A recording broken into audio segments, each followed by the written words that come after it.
आधुनिक अभिमन्यु।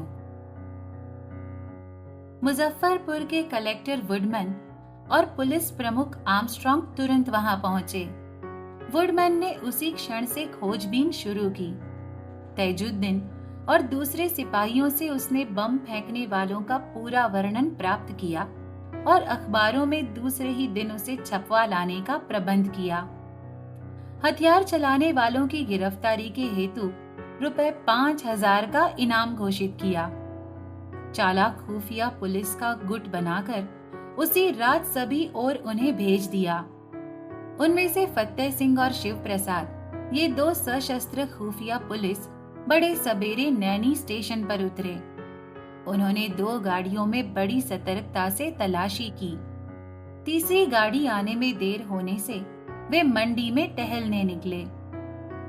धूप चढ़ने पर खुदीराम और प्रफुल्ल कुमार नींद से जागे। भूख लगने से खुदीराम खाने की कुछ चीजें खरीदने आमराई से बाहर निकला। एक दुकान में वो बंगाली में भूरी यानी कि मुरमुरे मांग रहा था। तभी संयोगवश वे 2 सिपाही उसी दुकान के सामने पहुंचे। उसकी बातों से तथा संदेहपूर्ण व्यवहार से उनका ध्यान उसकी तरफ आकर्षित हुआ। उन्हें बताए गए हमलावरों का वर्णन उससे बिल्कुल मिलता जुलता देखकर उन्होंने उसे टोका। जवाब देते हुए वो हड़बड़ा गया।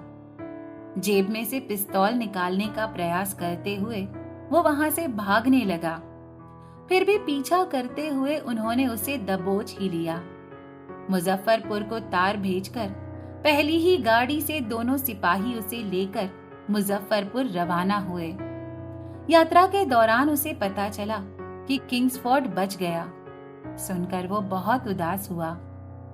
बड़ी देर होने पर खुदीराम के ना लौटने से प्रफुल्ल कुमार आमराई से बाहर निकला। वहां देखता है तो खुदीराम पुलिस से घिरा हुआ। समय सूचकता रख वो वहां से खिसक गया और पुलिस को चकमा देकर समस्तीपुर पहुंचा। वहां से कोलकाता जाने की उसने सोची। किसी को संदेह ना हो इसलिए उसने कोलकाता के बजाय मुखमा घाट का टिकट खरीदा। इंटर क्लास के जिस डिब्बे में वो सफर कर रहा था, संयोगवश उसी डिब्बे में से नंदलाल बनर्जी नामक पुलिस अफसर सफर कर रहा था। हमलावरों की तलाशी की तथा वर्णन की उसे पूरी जानकारी थी। प्रफुल्ल कुमार पर शक होने से उसने प्रफुल्ल कुमार के बारे में पूछताछ की। प्रफुल्ल कुमार ने किसी तरह निभा लिया। उसने अगले ही स्टेशन पर उतरकर डिब्बा बदला। उससे संदेह बढ़ जाने से नंदलाल ने अगले सभी स्टेशनों पर सतर्कता के तार भेजे। वैसे ही एक तार आर्मस्ट्रांग के नाम भेजी। अगले ही स्टेशन पर उसे आर्मस्ट्रांग से तार मिला जिसमें संदिग्ध व्यक्तियों को पकड़ने का आदेश था। मुखमा घाट के स्टेशन पर कोलकाता का टिकट खरीदते समय ही प्रफुल्ल कुमार के ऊपर पुलिस टूट पड़ी, लेकिन झटका देकर वो छूट गए और प्लेटफॉर्म के दूसरे सिरे की ओर भागने लगा। पुलिस ने भी उसका पीछा छोड़ा नहीं। प्लेटफॉर्म के सिरे तक पहुंचकर वहीं रास्ता बंद हुआ देखकर उसने पिस्तौल निकालकर पास पहुंचे सिपाही पर गोली दागी। निशाना चूका। अब गिरफ्तारी अटल होती देख उसने अपने ऊपर ही 2 गोलियां दागी और वहीं धराशायी हो गया। मातृभूमि के लिए उसने हंसते हंसते आत्माहुति दी। मुजफ्फरपुर स्टेशन पर खुदीराम की अगुवाई करने कलेक्टर वुडमैन और पुलिस आर्मस्ट्रांग खुद पहुंचे। उसे देखने के इरादे से स्टेशन के बाहर बड़ी भारी भीड़ इकट्ठा हुई थी। उसे बेड़ियां पहनाकर और भुजाओं में मजबूत रस्सी कसकर कड़ी सुरक्षा में यूरोपियन क्लब में ले जाकर उसका बयान यानी कि स्टेटमेंट दर्ज कराया गया। वुडमैन और आर्मस्ट्रांग ने बड़ी तेजी से जांच पूरी की। दिनांक 21 मई 1908 को मैजिस्ट्रेट बर्ड थॉड की अदालत में मुकदमा दायर हुआ। खुदीराम को कोई भी वकील मिला नहीं। सरकार की ओर से मिस्टर मनुक वकालत करने खड़े हुए।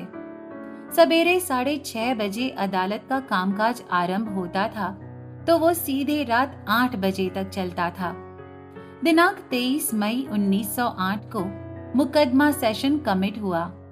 जून के दूसरे सप्ताह में मुजफ्फरपुर की अदालत में विशेष सेशंस जज कॉर्नडक के समक्ष पैरवी शुरू हुई। बड़ी तेजी से मुकदमे का कामकाज चलाकर दिनांक 13 जून 1908 के दिन खुदीराम को फांसी की सजा फरमाई गई। फांसी की सजा के खिलाफ कोलकाता उच्च न्यायालय में अपील दायर किया गया।